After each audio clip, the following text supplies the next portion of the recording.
Hello बच्चों। आज हम डिस्कस करने वाले हैं 2018 का जेईई एडवांस्ड का पेपर 2 का सेक्शन 1। अब जब मैं सेक्शन 1 की बात करता हूं तो ये सेक्शन 1 6 क्वेश्चन कंटेन करता है और ये सारे के सारे क्वेश्चन मल्टीपल चॉइस करेक्ट है।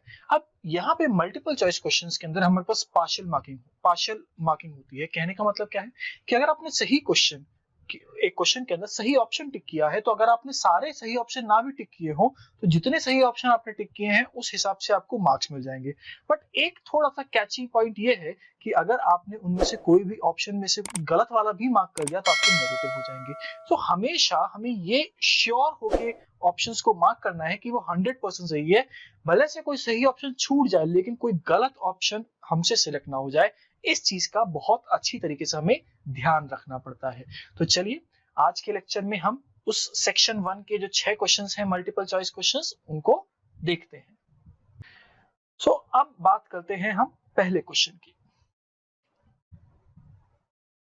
पहले क्वेश्चन में हमसे बोला गया कि एक पार्टिकल है जिसका मास है m is initially at rest at the origin। ठीक है, it is subjected to a force and starts moving along the x-axis। its kinetic energy k changes with time as ये expression हमें दे दिया गया dk upon dt is equal to gamma t, where gamma is a positive constant of appropriate dimensions। which of the following statements is or are true। ठीक है, चलिए कोशिश करते हैं। क्या हमें पता है कि जो काइनेटिक एनर्जी होती है that is given by half of mv square। और अगर मैं इसको with respect to time differentiate करूं तो क्या मैं लिख सकता हूं कि dk upon dt is equal to half of m into 2v into dv upon dt which can be further written as, क्या लिखूंगा भाई, m into v into a और dk by dt की वैल्यू कितनी है, यह है gamma into t। Correct. Now यहां तक तो हमें एक बेसिक आइडिया हो गया। अब कैसे बढ़ेंगे आगे सोचिए। तो क्या अब हम बोलेंगे कि भाई एक्सेलरेशन जो था वो था dv by dt, इसको ऐसे ही लिख देते हैं dv अपॉन dt। ठीक है, so can I write down कि v dv is equal to कितना लिखूंगा यहाँ पे m अपॉन नहीं gamma upon m into t dt। Right, so v square by 2 is equal to gamma upon m into t square by 2। ठीक है, 2 से 2 खत्म। So can I write down कि v जो है is directly proportional to time. क्या ये समझ में आया? अगर ये समझ में आ गया तो क्या मैं इस रिलेशन से, कौन सा रिलेशन देखिए, क्या मैं ये रिलेशन लिख सकता हूं कि gamma into t is equal to m into v into a. Correct. अब v is directly proportional to t, so can I say कि एक्सेलरेशन जो है वह है कांस्टेंट। सिमिलरली फोर्स जो कि होता है मास इनटू एक्सेलरेशन वो भी कांस्टेंट हो जाएगा। क्या इतनी चीज समझ में आ गई सब जनों को? अगर आ गई है तो let us now look at the options and mark the one which is correct. So पहला ऑप्शन कहता है the force applied on the particle is constant. Yes, it is constant. The speed of the particle is proportional to time। Yes, the speed of the particle is proportional to time। The distance of the particle from the origin increases linearly with time। अब इसको भी solve कर लेते हैं। क्या मुझे पता है कि v जो है ये डायरेक्टली प्रोपोर्शनल टू टाइम है, यानी क्या मैं इसको लिख सकता हूं कि v is equal to some constant into t। और v को मैं क्या लिख सकता हूं, I can write down dx is equal to kt dt, यानी कि x is directly proportional to t square हो गया। क्या अब डायरेक्ट लीनियरली है क्या? नहीं, गलत हो गया ये इस कारण। ठीक है ना। अब लास्ट वाला देख लीजिए, फोर्स इज कंजर्वेटिव। अब कंजर्वेटिव फोर्स क्या होती है? अगर कांस्टेंट फोर्स है तो वो तो ऑटोमेटिकली कंजर्व होगी ना भाई। तो ये वाला ऑप्शन भी सही हो जाएगा। The correct options are option A, option C and option D। क्या इतना सबको समझ में आ गया? अगर आ गया है तो let us move to the next question। और next question क्या कहता है?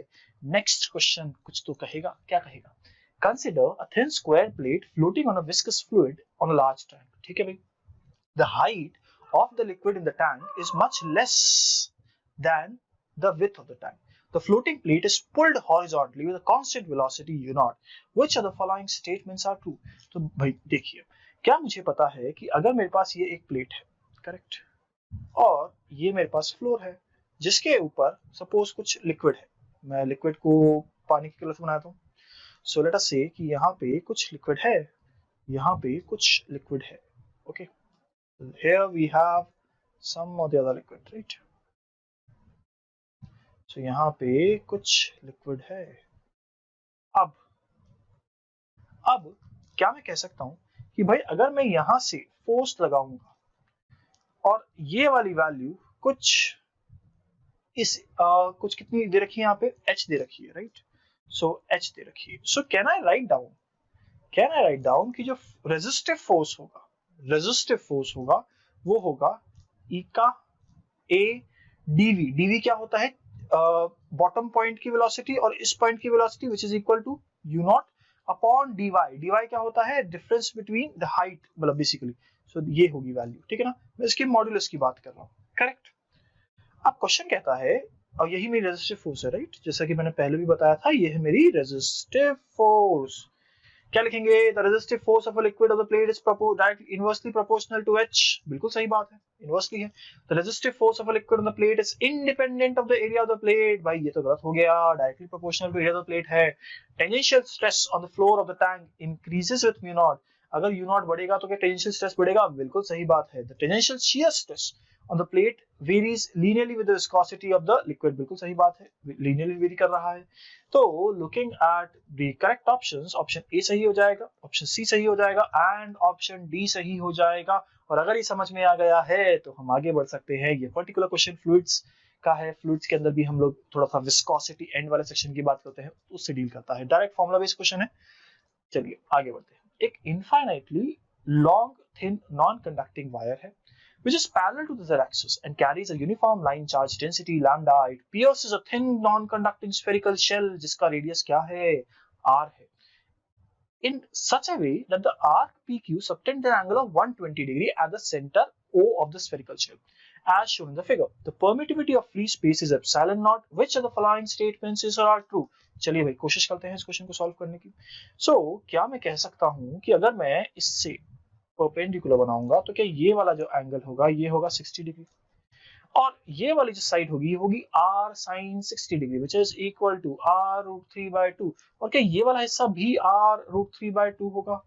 यानी क्या मैं कह सकता हूँ, कैन आई राइट डाउन कि भाई PQ की जो वैल्यू है ना वो होगी r√3/2 plus r√3/2 which gives me r√3, correct? क्या मैं कह सकता हूं जो टोटल चार्ज होगा PQ के कारण वो होगा lambda into length PQ which is equal to what? Lambda into r√3। क्या इतना समझ में आया? अगर इतना समझ में आ गया तो ये तो हो गया मेरा चार्ज। अब मैं क्या बात करूं आगे? मैं कहूंगा कि ये तो आ गया चार्ज। अगर मुझसे कोई पूछे फ्लक्स कितना होगा इस स्फीयर के अबाउट, अरे तो फ्लक्स तो उतना ही होता है जितना उसके अंदर चार्ज इंक्लूड होता है अपॉन एप्सिलॉन नॉट। तो क्या मैं कह सकता हूं फ्लक्स होगा charge in PQ upon epsilon naught which is equal to lambda into r√3 upon epsilon naught. क्या इतना समझ आया? अगर इतना समझ में आ गया तो देखिए भाई पहला तो सही हो गया और ऑटोमेटिकली सेकंड गलत, थर्ड गलत हो जाएगा। अच्छा एक बात बताओ मुझे, क्या मैं कह सकता हूं कि यहां से जो भी फील्ड लाइंस निकलेंगी, क्योंकि इनफाइनाइट लाइन चार्ज है तो सारी की सारी फील्ड लाइंस क्या इस तरीके से निकलेंगी perpendicular to the z axis? हाँ या ना? सिमिलरली क्या अगर मैं दूसरी तरफ की लाइंस बनाऊं तो वो भी परपेंडिकुलर ही निकलेंगी, यानी ऐसी कुछ निकल रही होंगी।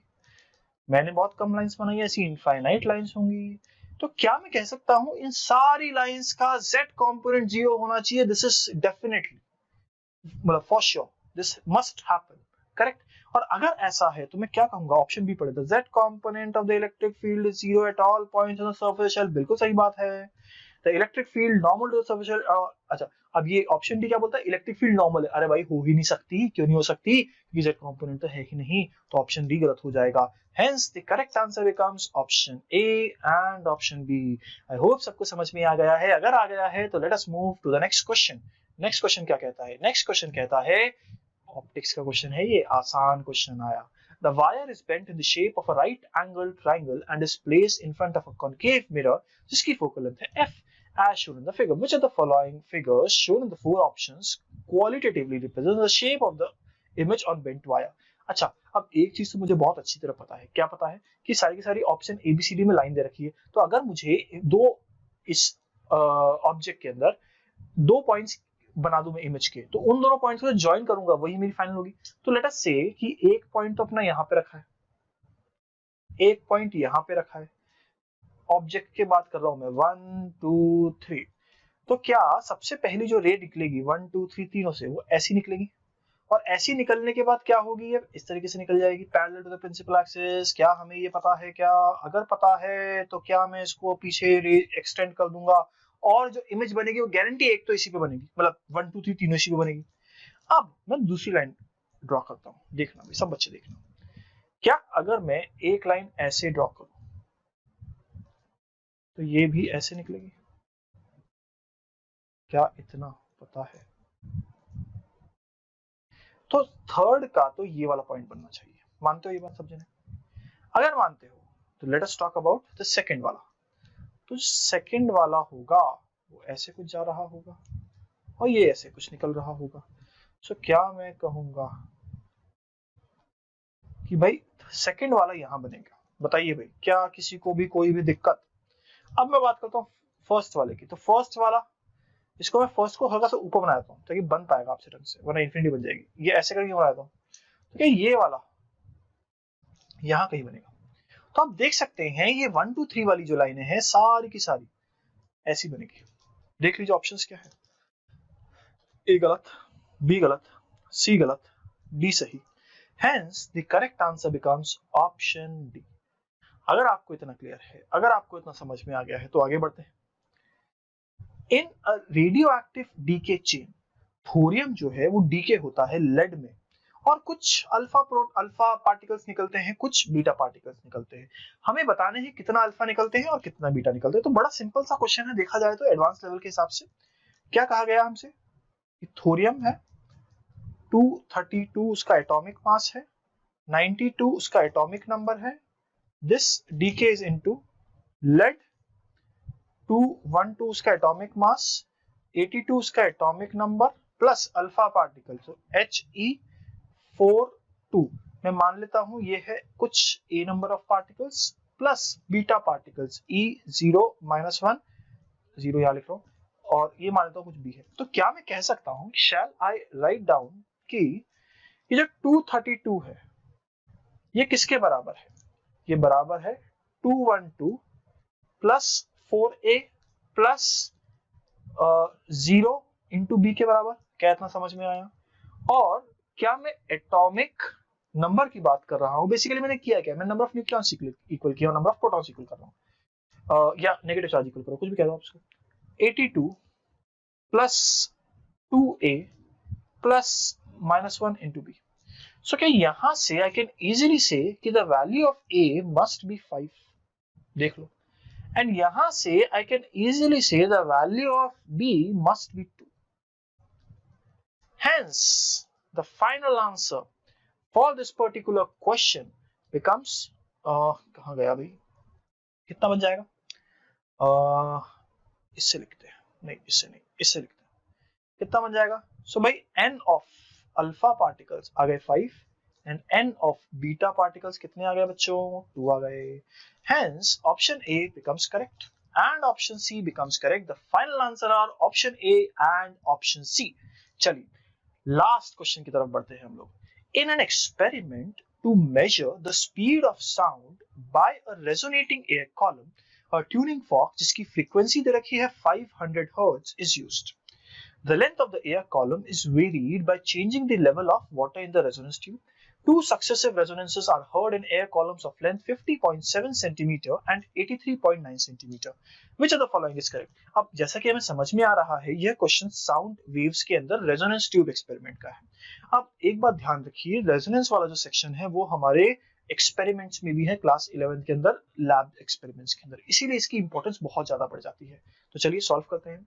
सो हमें क्या पता है? हमें पता है कि जब 50.7 सेंटीमीटर आया है तो उसको मैं मान लेता हूं कि 2n-1 into lambda by 4 into lambda by 4 के बराबर होगा।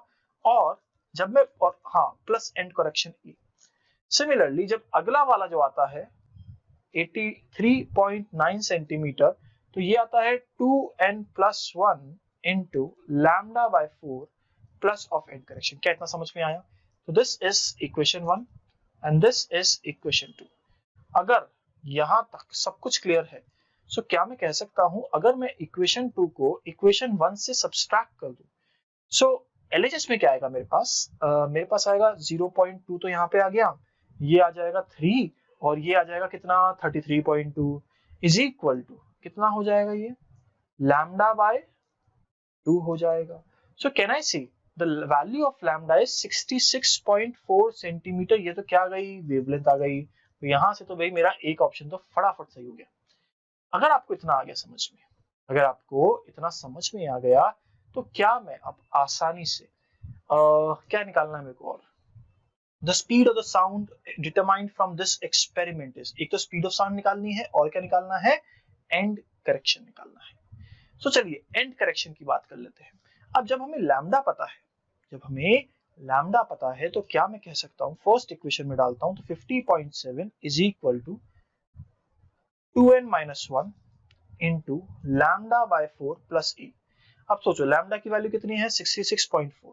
अब 66.4 के साथ जब मैं इसको वैल्यू पुट अप करूंगा, तो गारंटीड फर्स्ट हार्मोनिक तो नहीं आ सकता। कौन सा हार्मोनिक आएगा?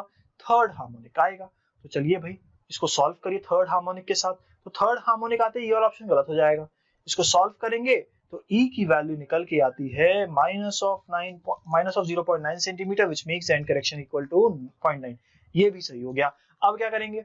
अब हम कहेंगे कि भाई एक बात बताओ, अगर मैं कहूं लैम्डा की वैल्यू मुझे पता है, फ्रीक्वेंसी मुझे पता है, तो क्या स्पीड निकालना इतना टफ है क्या? नहीं, बिल्कुल नहीं। क्या मैं कह सकता हूं फ्रीक्वेंसी इज इक्वल टू, क्या लिखूंगा बताइए भाई? और अगर जिसको ये फॉर्मूला याद है तो उसकी बहुत सिंपल तरीके से बताता हूं, distance is equal to speed into time होता है। टाइम का उल्टा क्या होता है? फ्रीक्वेंसी होता है। Lambda is equal to v upon frequency.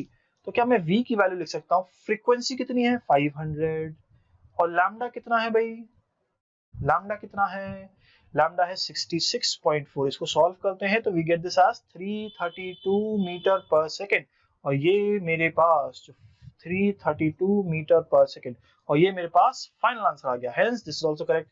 The final answer for this particular question is option A, option B and option C। तो यहीं पे हमारा सेक्शन 1 खत्म होता है। अगर आपको वीडियो अच्छा लगा हो तो इसको लाइक करिएगा, अपने दोस्तों के साथ शेयर करिएगा और चैनल को सब्सक्राइब करके बेल आइकन जरूर दबा दीजिएगा, ताकि कोई भी लेटेस्ट वीडियो आता है तो उसका नोटिफिकेशन आपके पास तुरंत आ जाए without any wastage of time, और आप उसका बेस्ट यूज ले पाए। चलिए मिलते हैं नेक्स्ट लेक्चर में। Thank you.